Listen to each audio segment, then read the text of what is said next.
Well, thanks for visiting us this morning at KTALnews.com. I'm meteorologist Josh Marces, and this is your Monday morning forecast update. Month of March, we think is spring, and spring in our part of the country means scattered thunderstorms, so we'll be dealing with those throughout the week. And we will see some storms at times today. I'm thinking the main push of rain will come in Monday night, Tuesday morning. So later tonight is when we'll see most of the thunderstorms develop here, and it's a low-level risk for severe weather. We're in that level 1 marginal risk, which means we're not expecting a severe weather outbreak or any widespread severe weather, but we can't rule out maybe one or two storms that can bring severe weather hazards. And the hazard, especially overnight tonight, will be for some large hail as well as some high winds. So we'll get to that in Futurecast in just a moment, but we're expecting those scattered storms will be around throughout the week here. I think most of the rain will taper off by tomorrow morning, so we should get a pretty good break from the rain Tuesday into Wednesday, but the storms are right back with us Thursday and Friday.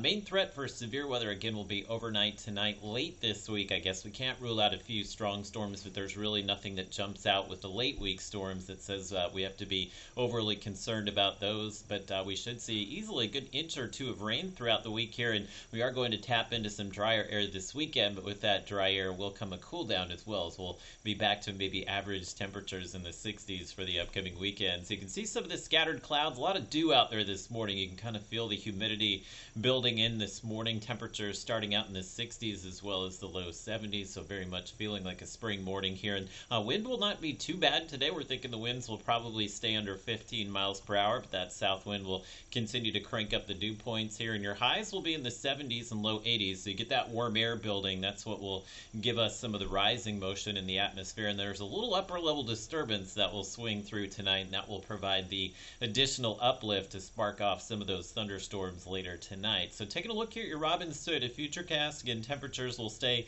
in the 60s and low 70s this morning. Occasionally we can see some light rain or drizzle develop, I would say, between now and noon, and it looks like there may be an initial push of storms here south of Interstate 20, especially down through Shelby County, DeSoto, Sabine parishes, anytime between maybe noon and 5 p.m. today. Can't rule out maybe an isolated severe weather threat with those storms, but later tonight there will be a cold front that kind of stalls across the region here, and that will help to spark off some of those thunderstorms tonight. So these would be the ones we're kind of focusing on as far as the hail and wind threat overnight. So this will be a very late night threat for us. So again, with the hail threat, if you have a garage and carport, make sure the cars are kind of parked under that tonight, and you can see the rain will swing out of here pretty quickly on Tuesday. I actually think we'll salvage most of the day tomorrow as well as Wednesday before we see that next system arrive later this week. So with the initial push of rain here today through tonight, maybe a few areas that pick up about an inch of rain, and that would mainly be in Texas and Louisiana. North of I-30 here,